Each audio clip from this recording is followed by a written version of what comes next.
I am the oldest daughter of 4 children. I'm currently 25, second oldest is 23, third is 20, and youngest is 18.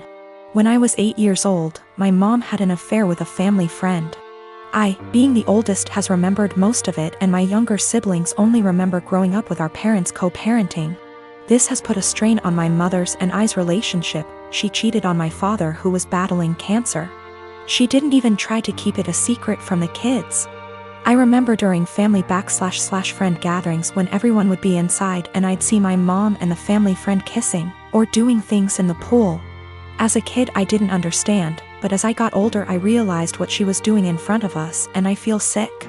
People ended up catching on to their affair years later, and my mom left my dad and started a new relationship with this family friend. They split up shortly after that because he cheated on my mother. I've confronted her about this after my dad passed, and we all went to see a family therapist. This was roughly 3 years ago. My mom has since remarried to an incredible man, but recently she was out and bumped into this man from her past. They exchanged emails and she confided in me that they have been sending emails back and forth and are planning to meet up to chat and catch up. I read the messages and it's very apparent that the guy still has feelings. While my mom is trying to make it seem like she's just catching up with an old co-worker. But I know my mother, and I know she is still slightly infatuated with this man, and flattered that he still wants her. I mean, it's been years, why else would you want to catch up? My new stepdad knows about her past, and while he doesn't agree with it, it's been years, he wasn't in her life yet. She asked me what I thought about her meeting up with him, and said something along the lines of needing closure. She asked for my honest opinion about the matter, and I told her, to be honest Mom, you dealing with this guy in the past ruined yours and Daddy's marriage, and you guys had 4 kids. Why you think it wouldn't ruin this one, but why don't you stop being and stop thinking with your and delete this guy's damn email? She cried, said she couldn't believe I just called her and left my house. We haven't spoken for a few days. Today, I got a call from my siblings saying I hurt my mom's feelings and whatever happened between her and Daddy's marriage was between them. I disagree. I had to witness my mom cheating on my father. I watched him die in bed while she was off to God knows where with this man. She asked for my opinion, and my opinion is that she's selfish and who left my dad to die on his own, and she wants to rekindle with this man and possibly cheat on my new stepdad. When my sister, Annie, was 18 and I was 21, she got pregnant and had a daughter, Sophie.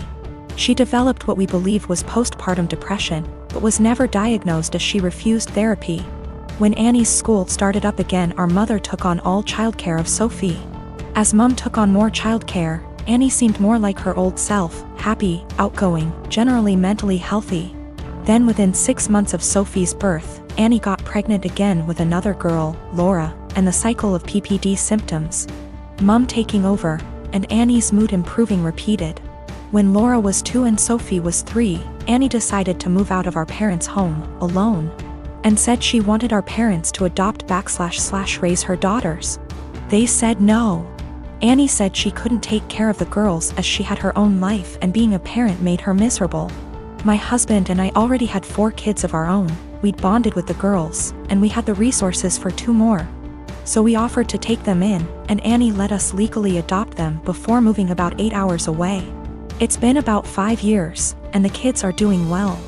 It was a rough start, but we're now a stable, loving, healthy family unit. Sophie and Laura are 7 and 8, and Annie has recently lost her job and had to move back in with our parents. Annie has now asked for custody of Sophie and Laura. I'm writing custody like that because it wouldn't be custody in the legal sense. As she willingly surrendered all legal rights to the girls and can't get them back, we checked with a lawyer. However, Annie wants the girls to live with her. Initially she said she wanted them full-time and to legally adopt them back from us, which we obviously refused. Then she offered a compromise of alternate weeks, so 50//50 custody. Again, we refused. Given her insistence, we don't even want her around Sophie and Laura. So we've not been going by my parents' house as we typically do. It's been a month of constant badgering, insisting we let Annie bond with her daughters and allow her to at the very least take them for overnight visits, saying that Annie had PPD 5 years ago. And now she's ready to be a parent. I've responded that we are not babysitters, we are Sophie and Laura's parents. They're in a good place and this will be detrimental to all 6 kids. And Annie doesn't get to step in now when she never stepped up in the first place. The response from my parents and Annie is that I'm being unsympathetic to her PPD and I should let her at least have a chance, rather than deem her unfit without giving her a chance to prove herself. Plus, given that we already have 4 kids other than them, Sophie and Laura could probably do with a smaller household, and saying we're being unreasonable for not allowing Annie to bond with her kids. My husband, Jonah, passed away unexpectedly a month ago from a stroke. I don't want to get specific about that part, it's the worst pain I've ever felt in my entire life. And I'm still not sure how I'm ever going to move on. We were married for 5 years, together for 7. The past 2 years we've been trying for a baby, but we're just getting to the point of considering IVF when he died. Jonah had a close friend in high school named Marjorie. Marjorie also ended up going to the same university as he did, and they spent a lot of time together during those college years. Jonah said that he liked Marjorie's company, but never felt anything beyond friendship with her, which I totally believe. Jonah dated other women during that period, but told me that several times Marjorie hinted that she wanted him to ask her out. She also joked about wanting him to be her plan B in case she didn't meet someone and get married by 30. By the time I'd started dating Jonah, he had moved a couple hours away from his hometown, and Marjorie. Despite this, Marjorie immediately began finding excuses to come to our town and hang out, which usually involved her encouraging us to go drinking, and then her passing out on the couch at Jonah's apartment. I didn't mind her for the most part, but she had a habit of saying things like, "You know you ruined our marriage pact," and pointing out all the things that she knew about him, like what he took in his coffee, his favorite bands, etc. Over the course of our relationship, and especially after we got married, Jonah definitely put some distance into his relationship with Marjorie. He confided in me that he felt he had outgrown her and that they really had little in common anymore. He stopped responding to her invitations to hang out as often, though he would occasionally call to catch up out of guilt, especially when she would text him or leave messages saying she was so sad he was ignoring her, and the like. But now he's gone. I had him cremated, like he wanted. We haven't done the memorial service yet, it was too hard for me to even imagine the first couple of weeks. And I also wanted to give time for some out-of-state people to make travel plans. The memorial is this weekend. However, 2 weeks ago, I received an email from Marjorie sent to around 60 people, including Jonah's family, saying that she was holding a memorial service for Jonah in the town where they grew up, the day before his memorial here. I was completely blown away, seeing as she hadn't mentioned anything to me or even attempted to call. Along with the details, the email said that she was planning the memorial in light of the fact that no other service had yet been held in his memory, and he deserved to be laid to rest with honor. For the record, she was invited to the memorial, which I've been planning, and knew it was happening.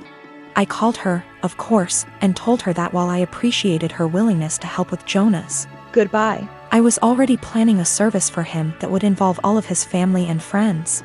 She immediately went on the defensive, and said that she had only started to plan a service when she realized I wasn't willing to do it in a timely manner. I told her that the timing wasn't her choice to make, but that if she wanted to have a memorial of some kind, to please just add on the invitation that his official memorial was going to be held this weekend. She said fine. I sent a message to all of Jonah's invited friends and family to make sure that they knew the real service, with both of our families, was going to be here, and then just washed my hands of the whole thing. This week I received a message on Facebook from Jonah's cousin, saying that Marjorie, who has apparently blocked me on Facebook, created an event for Jonah's official memorial service, her memorial, and invited everyone she possibly could. I've been getting blown up with emails asking which day the memorial is, and where. I'm honestly furious. I don't have the emotional energy to deal with this. I ended up putting a post up on my wall, reiterating the date of his service here, and asking people to please share it. Thankfully, I think the older members of the family don't use Facebook or email very often, so most of them haven't been confused, but a lot of people now think that Marjorie's service is the real one. I called Marjorie again, asking her to add an addendum to her event saying that his actual memorial was going to be here.